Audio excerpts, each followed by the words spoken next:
야곱에게는 12명의 아들이 있었습니다. 큰아들 르우벤으로부터 해서 12명인데 마지막 11번째와 12번째는 요셉과 베냐민입니다. 그 요셉과 베냐민 11번째와 12번째는 야곱이 사랑하는 그 아내 라헬로부터 난 아이입니다.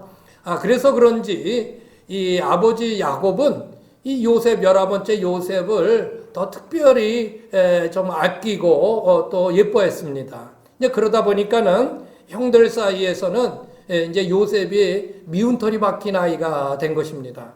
자, 그런 차에 이 요셉이 어느 날 꿈을 꿨는데 그 꿈 얘기를 형들에게 해줍니다. 꿈의 내용이 뭐냐면 들판에 곡식단이 있는데 12개의 곡식단이 있더라는 겁니다. 근데 요셉의 곡식단이 있는데 형들의 곡식단이 요셉의 곡식단에 절을 하는 겁니다. 그것을 형들한테 얘기를 한 거예요. 그러니까 형들이 더군다나 미워 죽겠는데 그런 말 하니까 야, 그러면 우리가 너를 섬기는 그런 사람이 된단 말이냐? 그럼 우리가 너한테 절을 하고 너를 섬기는 사람이 되겠냐? 하고 그냥 또 쏘아붙이는 거예요. 자, 형들이 들에서 아주 먼 들에서 양을 치고 있는데 요셉의 아버지의 심부름을 가지고 이제 형들한테 만나러 갑니다. 근데 이제 형들이 보니까 저만쯤에서 요셉이 오는 거예요. 그 미운 동생. 그러니까 형들이 짜위를 했습니다. 저 요셉 죽이자. 그래가지고 깊은 구덩이에다가 요셉을 잡아다가 집어 던져버렸어요. 그랬는데 또 한참 있다가 야, 그럼 죽이면 뭐하냐? 그냥 그래도 돈이라도 벌자 해서 그를 꺼내내는데 거기에 애굽으로 가는 상인들이 있어요. 그 상인들한테 세상에 은 20을 받고 그 요셉을 그 애굽 상인한테 노예로 팔아버린 거예요. 그래서 이 요셉이 형제들에 의해서 이 노예로 애굽으로 팔려가게 됩니다. 그리고 아버지한테는 어떻게 했는지 아세요? 요셉의 옷을 벗겨가지고 양 한 마리 잡아서 양에 피를 묻혀가지고 아버지한테 대미는 거예요. 이거 보라고. 이런 거, 이 옷을 주웠다고. 그러니까 아버지는 아이고 우리 내 살아가는 요셉이 이렇게 짐승하게 날 짐승한테 잡혀먹었구나. 그 생각을 하는 거죠. 결국 아버지가 그 아들들에게 속은 거예요. 그래서 지난 시간에도 말씀드렸잖아요. 그렇게 야곱이 그렇게 깨를 잘 써서 남을 속이는 그런 재주가 있었는데 결국 자기도 속더라. 그러니까 남을 속이면 안 돼요. 자기도 속아요. 그런 것입니다. 자, 애굽의 노예로 팔려간 요셉은요, 어쩌면 그의 미래는 더 이상 없다고 얘기해도 맞을 겁니다. 평생을 형들을 원망하면서 그렇게 노예가 돼서 누군가의 집에 팔려가서 그렇게 일을 하지 않겠습니까? 그런데 성경은 그에게 그렇게 말씀하고 있지 않다고 하는 것입니다. 이 요셉이 팔려간 집은 이 보디발이라는 이 근위대장, 그러니까는 쉽게 말하면 오늘날에 대통령 경호실장 정도 되는 그런 직위 높은 집에 팔려간 거예요. 그래서 거기에서 일을 합니다. 근데 그곳에서 일을 하는데 성경은 뭐라고 말씀하고 있냐면 이렇게 말씀하고 있는 거예요. 한번 읽어보세요. 시작. 여호와께서 요셉과 함께 하심으로 그가 형통한 자가 되어 그의 주인 애굽 사람의 집에 있으니 그의 주인이 여호와께서 그와 함께 하심을 보며 또 여호와께서 그의 범사에 형통하게 하심을 보았더라. 형통하게 했다. 형통하게 했다. 여러분, 타국의 노예로 팔려와서 뭔 일을 한들 형통한 일이 되겠습니까? 그렇잖아요. 남의 집에서 종살이를 하면서 노예의 일을 하는 사람이 무슨 일을 한들 형통하다고 얘기할 수 있겠네요. 근데 성경은 그를 형통했다고 표현하고 있다는 거예요. 여러분, 이 말씀의 의미를 잘 새겨야 합니다. 자, 이런 가운데 더 요셉에게 더 최악의 일들이 벌어지게 됩니다. 그 집에 여주인이 있었는데 요셉이 아주 건장한 청년이에요. 근데 얼굴도 아주 멋지게 생겼고 아름답게 생겼고 덩치도 좋고 막 이러니까는 그 여주인이 탐이 나는지 자꾸 요셉에게 이렇게 안 되네 잘 이걸 하는 거예요. 자꾸 눈짓을 하는 거예요. 이러라고 자꾸 눈짓을 해요. 그 요셉이 알았죠. 그래서 그거를 뿌리칩니다. 몇 번을 그랬는데도 계속 뿌리쳐요. 그랬더니 이 여주인이요, 요셉을 모함을 해가지고 그를 이제 감옥에 가두게 됩니다. 그 주인으로 잡혀간 거예요. 아무 잘못도 없는데 이 여주인의 모함으로 인해서 그 감옥에 갇히게 됩니다. 최악이죠. 그런데 또 성경은 뭐라고 말씀하고 있는지 알아요? 참 희한해요. 한번 말씀 읽어보세요. 시작. 간수장은 그의 손에 맡긴 것을 무엇인지 살펴보지 아니하였으니 이는 여호와께서 요셉과 함께 하심이라. 여호와께서 그를 범사에 형통하게 하셨더라. 형통하게 하셨더라. 여러분, 형통이라는 뜻이 뭘까요? 이 사전적인 의미는요, 모든 일이 뜻한 대로 잘 되는 것. 그러니까 한마디로 말하면요, 그냥 잘 되는 겁니다. 잘 사는 게 형통한 거예요. 그러면 형통하다는 말을 요셉에게 사용할 수 있어요? 남에게 노예 일을 하는 사람이 형통했다고 할 수 있느냐는 거예요. 감옥에 갇힌 게 형통할 수 있냐고는 거예요. 그럴 수 없다는 것이죠. 종살이가 잘 돼봤자 종이고 감옥에서 잘 돼봤자 죄수인데, 그런데 범사에 형통하였더라. 그러니까 우리가 쉽게 말하는 만사형통이요, 만사형통. 자, 희한하죠. 예? 우리는 형통이라는 말의 의미를 잘 이해해야 합니다. 일반 사람들은요, 이 형통이란 말은 어떻게 됐든지 간에 잘 되기만 하면 되는 거예요. 그것이 형통이라고 그래요. 그런데 성경은 그런 것을 형통이라고 말하지 않습니다. 그리고 그런 것에 대하여 부러워하지 말라고 성경은 말씀하고 있습니다. 예레미야가요, 보니까는 오히려 하나님을 섬기는 의인이라고 하는 이스라엘 백성보다 하나님을 섬기지 않는 다른 열방의 나라들, 다른 사람들이 더 잘 되는 거예요. 그래서 예레미야가 하나님 앞에 이렇게 질문을 해요. 한번 보실까요?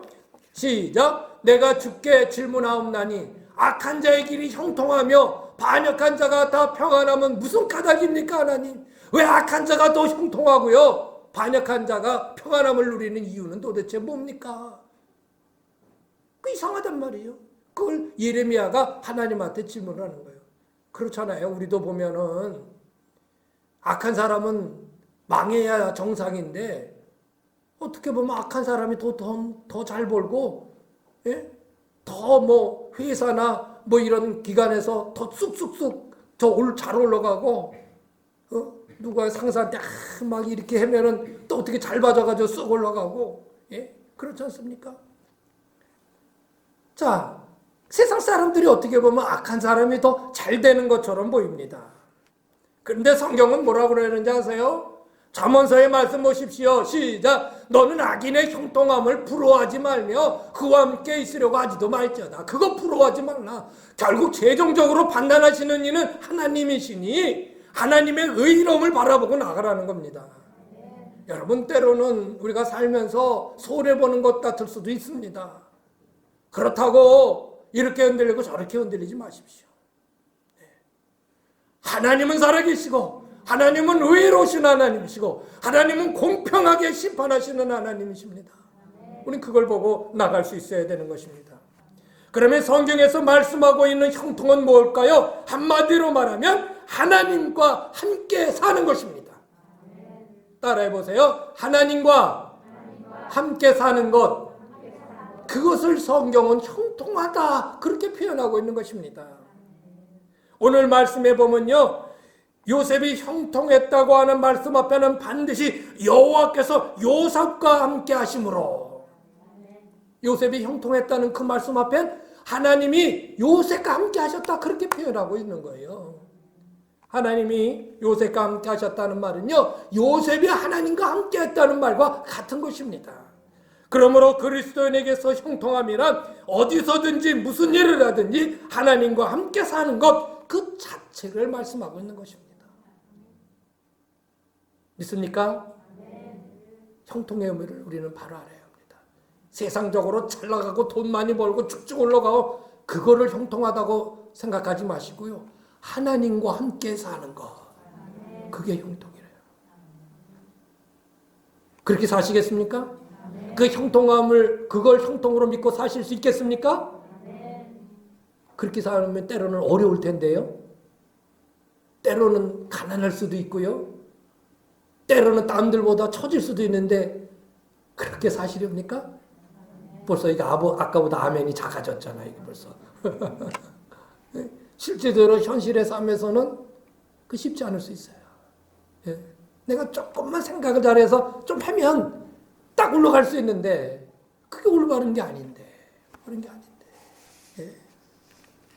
그래도 여러분 꿋꿋이 그래 하나님과 함께하는 것 그것이 형통이다라고 그렇게 끝까지 믿고 가는 거 그게 예수 믿는 겁니다. 그게 그리스도인인 것입니다. 요셉이 가졌던 믿음은요, 하나님과 함께하면 어디 있거나 무슨 일을 할지라도 하나님이 이끌어 주신다. 결국은 하나님이 잘되게 하신다. 결과적으로는 잘되게 하신다. 그 믿음을 가진 거예요. 하나님과 함께하는 믿음은요, 요셉이 하나님과 함께했다고 하는 것은 그 의미가 너무 사실 광범위해요. 하나님과 함께했다. 도대체 어떻게 하는 게 하나님과 함께한 것인가? 그래서 한번 몇 가지 구체적으로 하나님과 함께하는 삶이 어떤 삶인가? 뭐 우리의 삶의 모든 각각의 예들을 다 들어줄 수 없으니까 가장 그 중심되는 몇 가지만 같이 한번 오늘 말씀을 통해서 같이 나누고자 하는 것입니다. 첫 번째, 하나님과 함께하는 게 뭘까? 이것입니다. 시작. 범죄하지 않는 것입니다. 요셉이 종으로 일했던 보디발의 집에서요. 좀 전에도 말씀드렸듯이 그 부인이 자꾸 요셉을 유혹하는 거예요. 근데 그것을 거절했습니다. 그가 거절하면서 이렇게 얘기를 합니다. 보실까요? 시작. 주인이 아무것도 내게 금하지 아니하였고 금한 것은 당신뿐이니 당신은 그의 아내임이라. 그런즉 내가 어찌 큰 악을 행하여 하나님께 죄를 지으리까? 예? 요셉이 그 여자의 요청을 받아들이면 그것은 사람에게 죄를 짓는 것이 아니라 누구에게? 하나님께 죄를 짓는 것이라고 그렇게 말씀하고 있는 것입니다. 요셉은 이것이 얼마나 달콤한 유혹인지 다 잘 알고 있었고요. 그것을 받아들이면 자기가 얼마나 더 잘 될 수 있으리라는 것도 아마 충분히 상상할 수 있었을 것입니다. 반대로 그것을 거절하면 그 여주인의 눈에서 밖에서 벗어나서 어떤 일이 그에게 어려움이 올지 그것도 그는 알고 있었을 것입니다. 그럼에도 불구하고 그는 거절했다는 것입니다. 왜? 하나님이 나와 지금 함께 하시는데 하나님이 지금 나를 보고 계시는데 내가 어찌 그 앞에서 죄를 범할 수 있으랴. 그것이 하나님과 함께하는 사람의 믿음이고 마음인 것입니다. 여러분, 죄는 누가 봐서 안 짓고 누가 안 봐서 죄를 져도 되는 게 아닙니다. 하나님과 동행하는 사람의 믿음은요, 항상 하나님이 불꽃 같은 눈동자가 나를 보고 있다라고 하는 믿음을 가지는 것입니다. 그게 믿음인 것입니다. 누가 보니까는 잘하고 누가 안 보니까 슬쩍슬쩍 하는 것, 그거 아닙니다. 그거 아닙니다. 하나님이 나와 함께 하시니 나를 항상 보고 있는데 나 혼자 있을지라도 내가 어떻게 악한 일을 할 수 있을까? 어떻게 죄를 질 수 있을까? 다윗은요, 이스라엘의 왕이었습니다. 그의 강력한 그 왕권으로 우리아의 장군의 아내를 취합니다. 그리고 우리아 장군은 저 전방에 혼자 내보내서 그를 죽게 만듭니다. 전사하게 만들어요. 우리아 장군은 얼마나 다윗에게 아주 충신인지 모릅니다. 아주 충복입니다. 근데 그렇게 그 장군을 죽이고 그 밧세바라는 아내를 취하게 됩니다. 남들은 모르겠죠. 아니, 알아도 왕이 하는 일에 한마디도 할 수가 없겠죠. 그러나 하나님은 그렇지 않았습니다. 하나님은 나단이라는 선지자를 통해서 낱낱이 다윗의 죄를 다 꼬집어냅니다. 너 어찌 이럴 수 있느냐? 어찌 이럴 수 있느냐? 이게 옳은 거냐? 하나님이 다 보고 계셨고 그것을 다 지적합니다. 그랬더니 다윗이 그 앞에서 엎드려서 하나님 앞에 회개를 하는데요. 평생을 흘린 눈물을 그 회개할 때 다 흘립니다. 마치 침대에서 엎드려서 막 눈물을 흘리는데 그 눈물이 바다를 이뤄서 강을 이뤄서 침대가 뜰 정도로 그렇게 기도했다. 그렇게 성경은 표현하고 있어요. 그러니까 얼마나 아주 간절하게 기도한 겁니까? 그래서 다윗은 그의 죄가 용서를 받게 됩니다. 엘리사라는 선지자가 있었습니다. 그는 능력이 많은 사람이었죠. 아람 나라의 그 적국의 나라인데 아주 큰 나라예요. 그 나라에 나만이라는 그 장군이 있었는데 세상에 그 한센병, 뭐 옛날에는 이제 문둥병이라고 성경에 그러는데 한센병이 걸린 거예요. 나병이 걸린 거예요. 그런데 어떻게 뭐 고칠 수가 없는데 소문을 듣고 아주 이스라엘에 아주 훌륭한 능력 있는 사람이 선지자가 있다고 그래서 찾아온 겁니다. 그래서 엘리사가 그의 병을 이제 고쳐주게 되죠. 뭐 여러 과정들이 있습니다만 생략할게요. 자, 그러니까는 너무 고마우니까는 이제 보답을 하려고 막 이런 거 저런 거 값진 것을 다 엘리사에게 주려고 합니다. 그러니까 엘리사가 안 받습니다. 근데 그 옆에 누가 있니? 게하시라는 종이 있는데, 아이고 우리 주인님은 너무 바보야. 왜 저거를 안 받아? 저 좋은 것들을. 뭐 금도 받고 모두 받고 옷도 받고 모두 다 받지. 그러니까 안 받으니까 그냥 가요. 그런데 이 게하시가 막 쫓아가요. 그 장군 일행을. 그래서 우리 주인님이 거짓말을 합니다. 좀 이렇게 얼마를 달라고 합니다. 그래가지고 옷도 보라고 뭐 얼마를 받아와요. 그리고 자기 집에다가 딱 숨겨둡니다. 하나님이 모르실까요? 하나님이 다 아시는 거예요. 엘리사 선지자가 그거를 다 체크합니다. 그래서요, 나만이 걸렸던 그 나병이, 그 한센병이 그 게하시 종에게 옮겨갑니다. 그래서 문둥병이 이제 걸리게 되는 것입니다.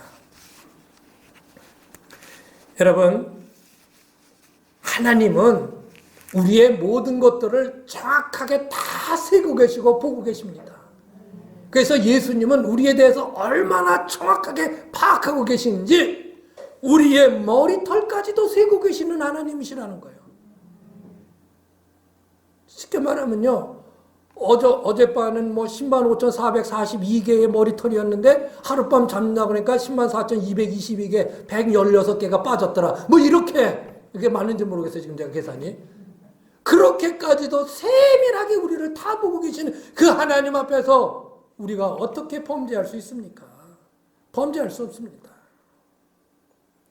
여러분, 하나님과 함께 하는 삶은요, 그렇게 살겠다고 결심하는 사람은요, 하나님의 뜻과 하나님의 말씀에 어긋나는 죄를 짓지 않습니다. 범죄하지 않습니다. 여러분, 하나님이 여러분과 함께 하시는 것을 믿습니까? 그리고 그 하나님과 함께할 때 형통한 삶이 될 것을 믿습니까? 그러면 범죄하면 안 됩니다. 하나님의 뜻에 어긋나는 일들을 해서는 안 됩니다. 그것이 오늘 우리에게 주는 말씀이고 그렇게 사는 게 믿음이라고 성경은 우리에게 말씀하고 있는 것입니다. 두 번째는 뭘까요? 자, 하나님과 함께 사는 것 두 번째는요. 시작! 하나님을 앞세우는 것이다. 하나님을 앞세우는 거예요. 감옥에 갇힌 요셉은요, 하나님께서 꿈을 해몽하는 능력을 주셨어요. 그래서 그 감옥에 갇힌 사람들의 꿈을 잘 해몽해 줍니다. 자, 그 소식이 이제 더 퍼지게 돼서 그 나라 왕, 애굽 나라의 파라오, 이 파라오 왕이 꿈을 꿨는데 아주 흉측한 꿈을 꿨어요. 그런데 그날의 꿈을 해몽하는 술사들을 다 데려다가 꿈을 해몽게 했는데 하나도 제대로 해몽을 못하는 거예요. 예?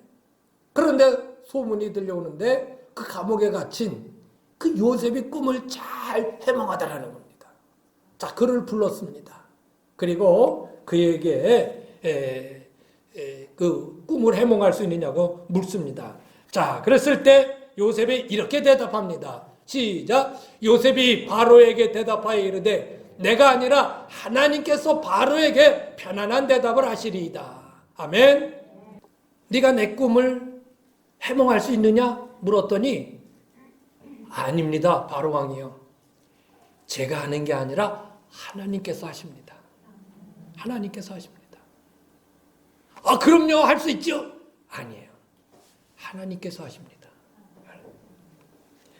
자, 바로 왕은 요셉에게 꿈 얘기를 하고 이집트의 최고 권력자인 왕이 그 죄수인 그 요셉에게 꿈을 해달라고, 꿈을 해몽해달라고 부탁하는 그런 형국이 펼쳐지는 것입니다. 자, 꿈 얘기를 들은 요셉은 이렇게 말을 합니다. 자, 시작! 요셉이 바로에게 아뢰되 바로의 꿈은 하나라. 하나님이 그가 하실 일을 바로에게 보이심이니이다. 하나님이 그 일을 바로 당신에게 보여주신 것입니다. 그리고 꿈을 해몽해 줍니다.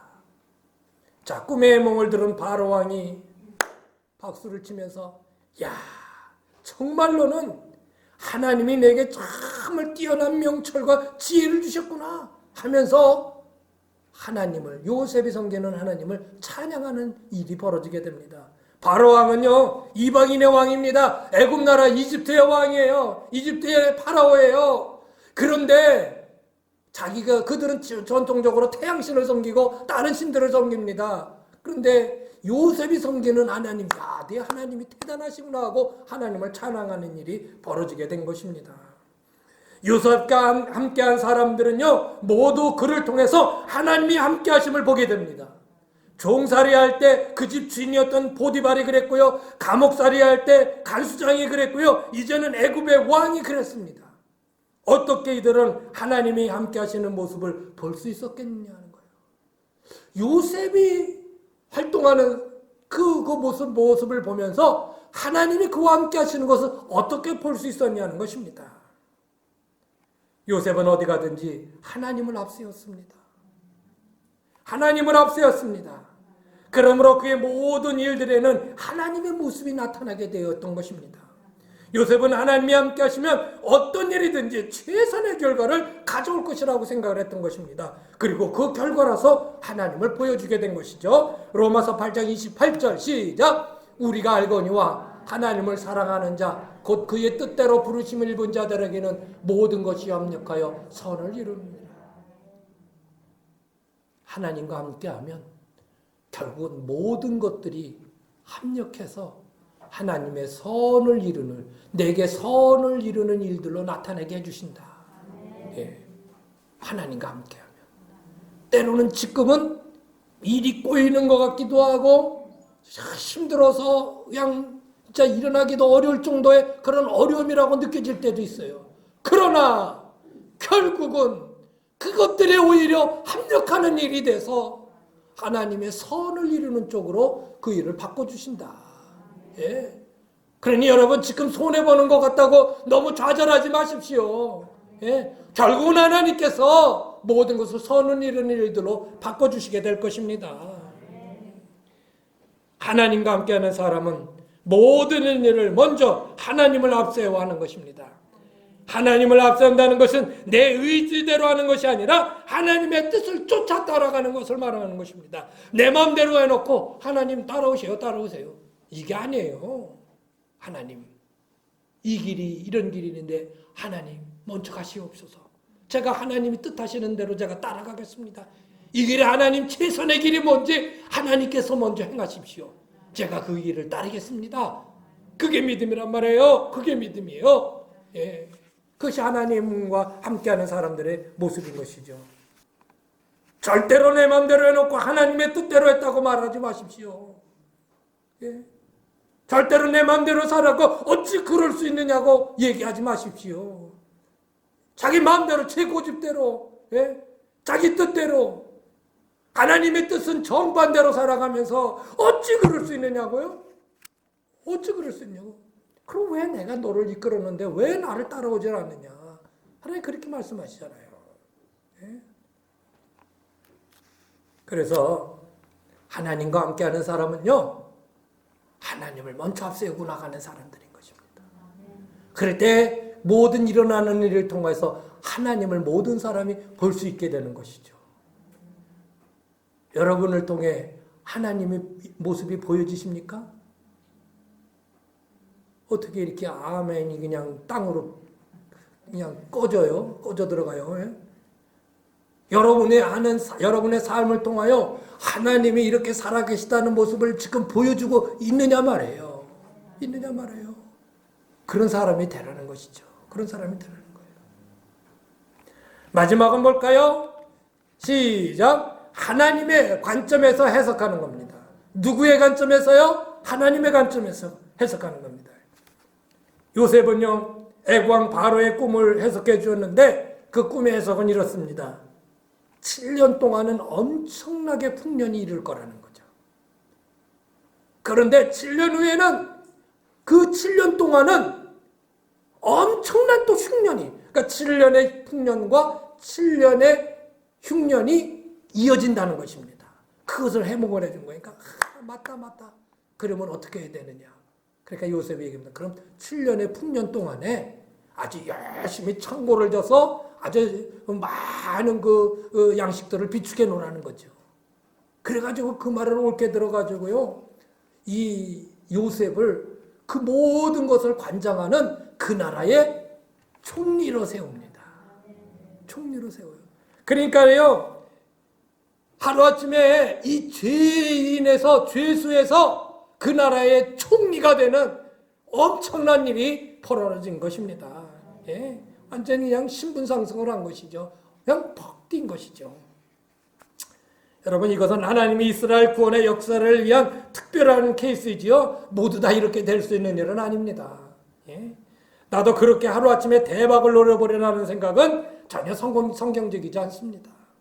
하나님이 특별한 뭔가 이루시고자 하는 그 뜻이 있기 때문에 그를 그렇게 세우신 겁니다. 다 그렇게 될 수 없습니다. 그래도 나는 그렇게 돼보겠다는 분이 계시면요, 먼저 요셉처럼 이렇게 먼 나라로 노예로 끌려가시고요, 거기서 억울하게 감옥살이도 좀 하시고요, 또 아주 꿈 해몽도 잘 할 수 있으면 그렇게 될 수 있습니다. 그렇게 한번 해보세요. 근데 아니잖아요. 예.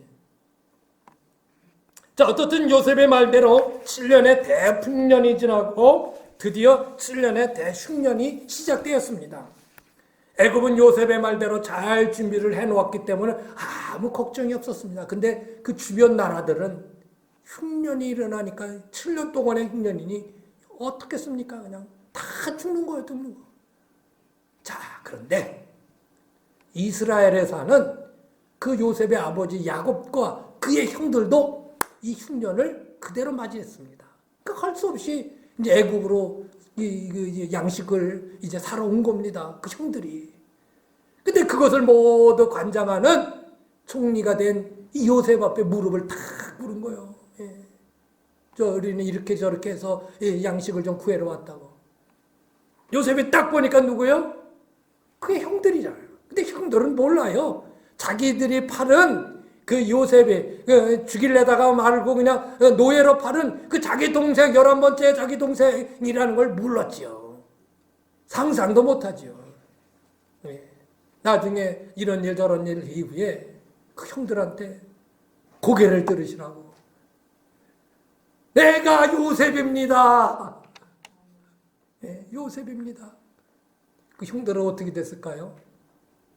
야, 이제 끝났다. 저놈이 그래 우리를 그냥 내두겠냐, 아주 결단내겠지. 예? 능지처참을 하겠지.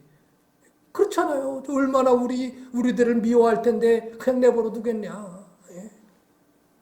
진짜 옛날가 암행어사 출두요 하면 그냥 사또고 뭐고야 이방이요 그냥 어디 쥐구멍이라도 없는데 그냥 끼어들어가는, 그렇게 찾는 것처럼 그런 심정이겠죠.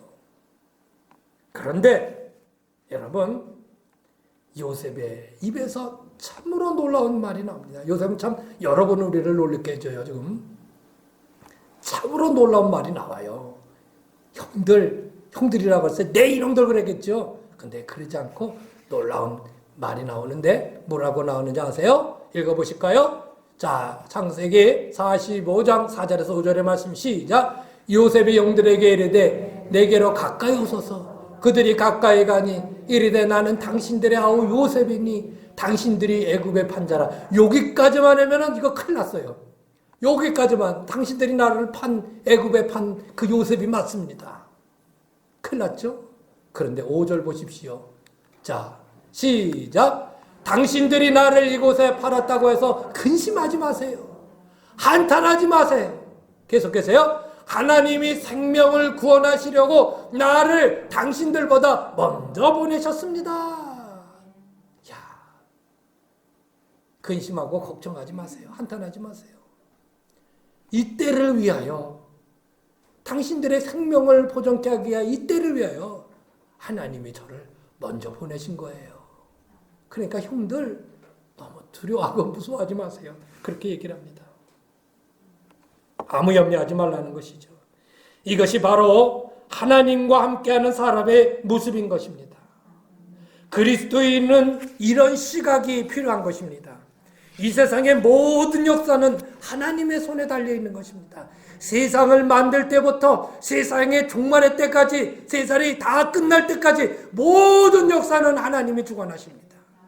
일어나는 일들과 진행되는 모든 일들은 하나님의 역사하심 속에서, 하나님의 계획하심 속에서 이루어지고 있다는 사실을 우리는 바라봐야 합니다. 그 사건 자체만 보지를 말고요, 그 너머에, 그리고 저 높은 곳에는 하나님의 의도하시는 바를 우리는 캐치할 수 있어야 되는 것입니다. 단순히 내 앞에 놓여진 그 하나. 우리는 7, 80년, 90년의 짧은, 그건 하나님 앞에는 눈 깜빡할 사이도 아니에요. 정말 짧은 그 시간. 근데 영원하신 위대하신 하나님, 그 하나님이 가지고 오신 그 뜻을 모르고 우리는 그저 이 짧은 세상에서 짧은 순간의 것들만 연연해하고, 그것이 왜 이렇게 됐느냐, 왜 저렇게 되느냐. 여러분이 이 삶에 하나님의 나라에 가서 영생을 누리면서 한번 우리들의 지난 세월들을 한번, 아유 내가 참 우습네, 왜 그때 그런 생각을 가졌을까. 지금도 우스운 거 있죠. 옛날에 아이고 내가 왜 그때 그랬지, 아유 참, 아유 나도 내가 바보였어, 그거 아무것도 아닌데 그때 그냥 왜 그렇게 그냥 아글아글대고 그냥 막 그냥 네가 옳으냐 내가 옳으냐 그랬나. 아유 지금 지나보면 그랬죠. 예? 아무것도 아닌 게.